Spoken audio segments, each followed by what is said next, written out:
ከፈሪሳውያንም ወገን የአይሁድ አለቃ የሆነ ኒቆዲሞስ የሚባል አንድ ሰው ነበረ። እርሱም አይሁድን ስለፈራ በሌሊት ወደ ኢየሱስ መጥቶ ይማር ነበር። የዮሐንስ ወንጌል ምዕራፍ 3 ቁጥር 1።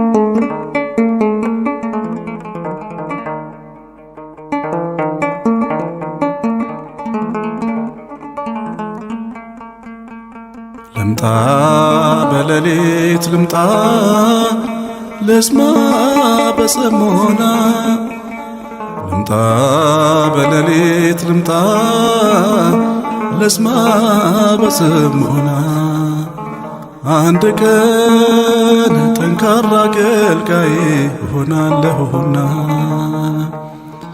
አንድ ቀን ከመስቀል ላወርድ እመጣለሁና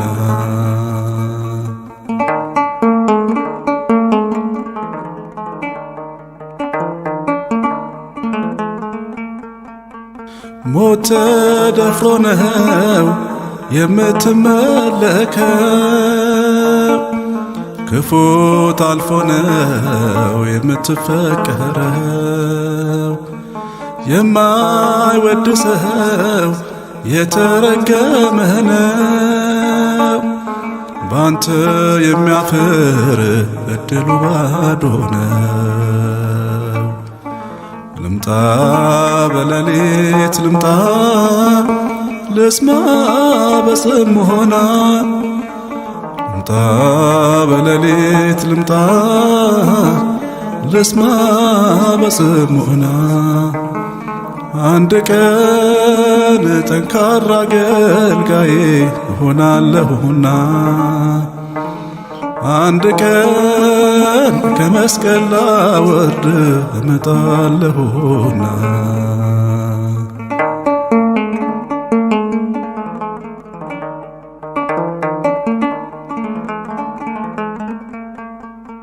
ለመኖር ብሎ ከዓለም ተደራድሮ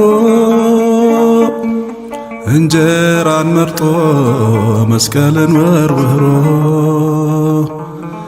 አይሆንም ይሄ አመፅ ነው ስህተት ነው፣ ካንተ ጋር ሆኖ መራብ በረከት ነው።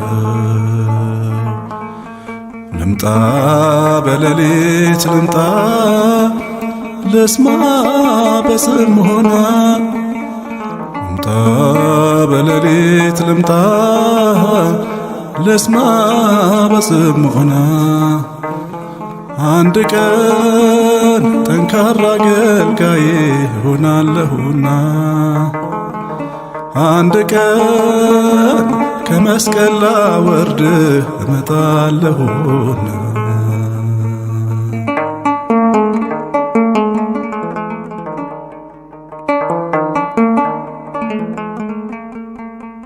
እሳቴን ስሞቅ ከገረዶች ጋራ ምዬ ብከድፍ ፊትህን ሳልፈራ ቃል ሲነካኝ እሆናለሁ ብርቱ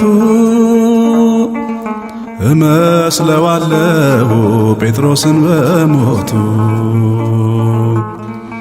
ልምጣ በሌሊት ልምጣ ልስማ በጽሞና ልምጣ በሌሊት ልምጣ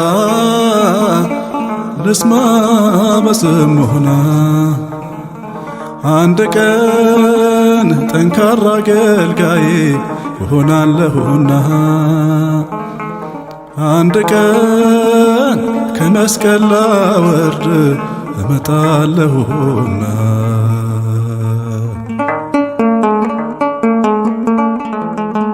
አስቀድሞ በሌሊት ወደ ኢየሱስ መጥቶ የነበረ ኒቆዲሞስ 100 ንጥር የሚያህል የከርቤና የእሬት ቅልቅል ይዞ መጣ።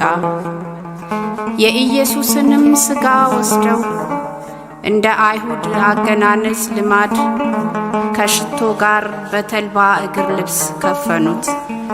የዮሐንስ ወንጌል ምዕራፍ 19 ቁጥር 39